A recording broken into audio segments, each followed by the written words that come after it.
कि आपका बच्चा भी शर्तों पर अपनी बातें मनवाता है, आपके सामने शर्तें रखता है और आप भी हंसकर उसकी शर्तों को मान लेते हैं। हाल ही में मेरे साथ कोचिंग में एक ऐसा वाकया हुआ जिससे कि मैं अंदर तक हिल गई। मेरी कोचिंग में एक माँ अपने बच्चे को लेने आई,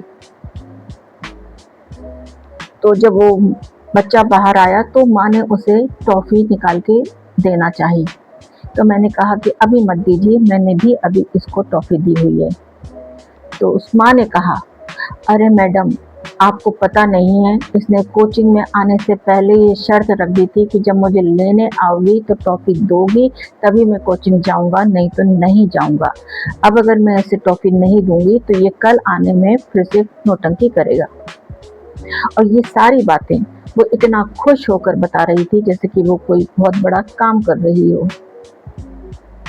लेकिन ये सब देखकर मैं सोच में पड़ गई। वो माँ अनजाने में जिस चीज को बच्चे की मासूम जिद समझ रही थी, बल्कि वो बच्चे की मासूम जिद नहीं थी, बल्कि बच्चा अपनी माँ को इमोशनल ब्लैकमेल कर रहा था। वो माँ अनजाने में ही अपने बच्चे को ब्लैकमेलिंग सिखा रही थी। साइकोलॉजी कहती है कि जब आप अपने बच्चे की शर्तों को मान लेते हैं तो बच्चे का दिमाग ये समझ जाता है कि अगर अपनी बात मनवानी है या किसी की बात माननी है तो शर्तें रखो। ब्लैकमेल करना सबसे आसान तरीका है अपनी बात मनवाने का। आज वो बच्चा पढ़ने के बदले में सिर्फ एक छोटी सी टॉफी मांग रहा है जिसे आपने उसकी छोटी सी जिद समझ के पूरा कर दिया।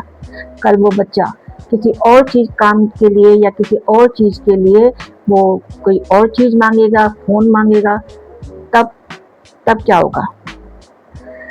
बच्चा जब हर काम शर्त रख के कर रहा है तो ये बच्चा बड़ा होकर धीरे धीरे ब्लैकमेलर बन जाएगा। जब तक चीजें उसकी मर्जी के हिसाब से चलती रहेंगी तब तक तो सब कुछ ठीक रहेगा, लेकिन जैसे ही चीजें उसकी मर्जी के हिसाब से नहीं चलेंगी तो वो या तो डिप्रेशन में आ जाएगा या फिर सिया सोनम जैसा कोई कदम उठा लेगा।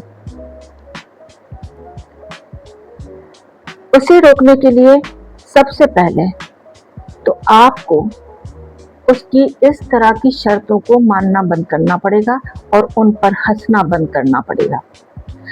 अपने बच्चे को स्ट्रिक्टली शांत आवाज में बता देना पड़ेगा कि पढ़ना तो उसे हर हालत में है, उसके लिए उसकी कोई जिद मानी नहीं जाएगी।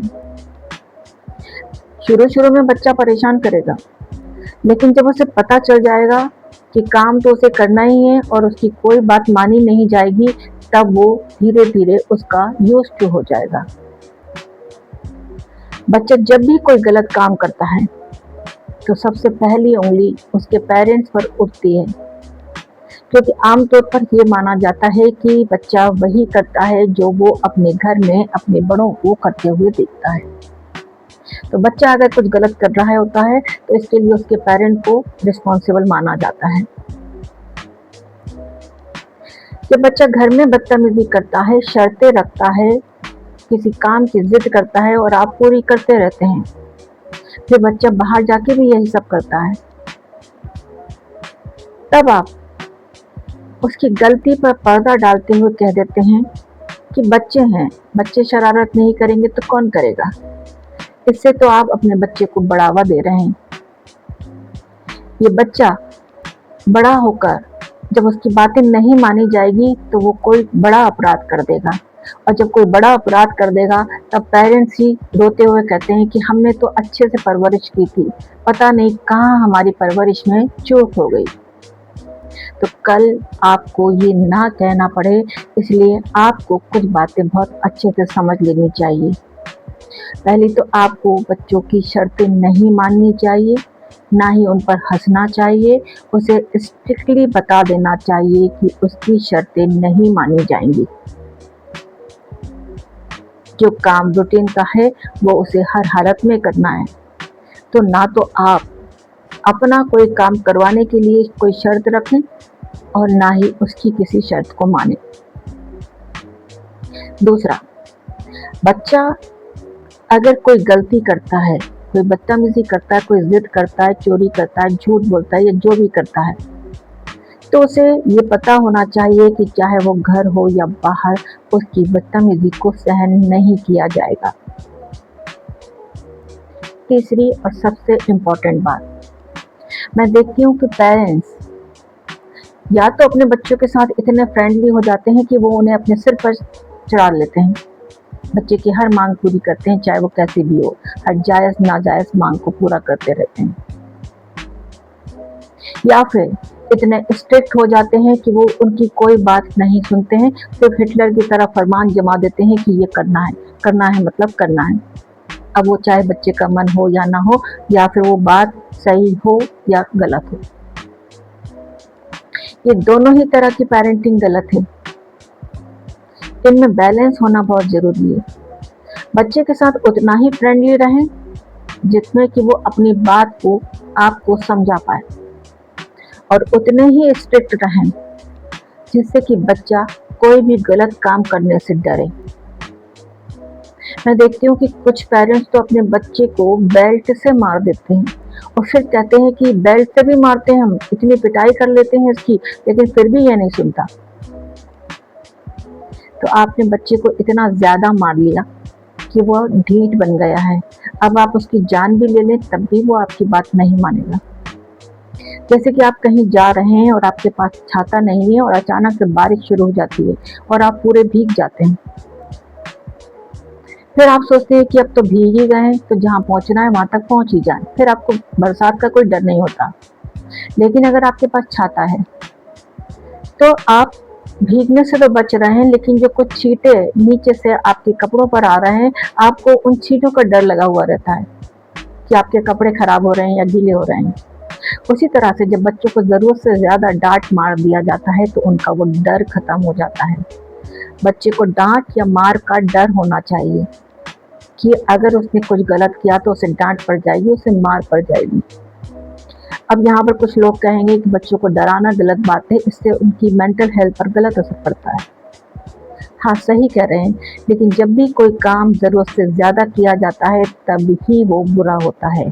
लिमिट में रहकर कोई भी काम किया जाए तो वो बुरा नहीं होता।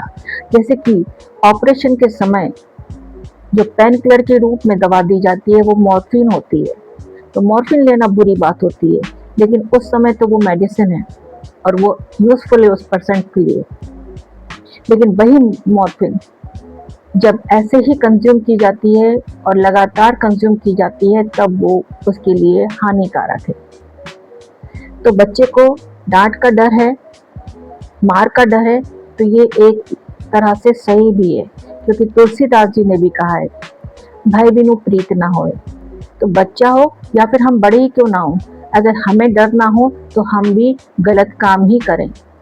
हमें डर होता है कि अगर हमने कुछ गलत किया तो हमें जेल हो जाएगी, अगर हमने कुछ गलत किया तो हमें उसके पनिशमेंट मिलेगा, समाज में हमारी वैल्यू खत्म हो जाएगी, इसलिए हम इन सब बातों को डरते हैं।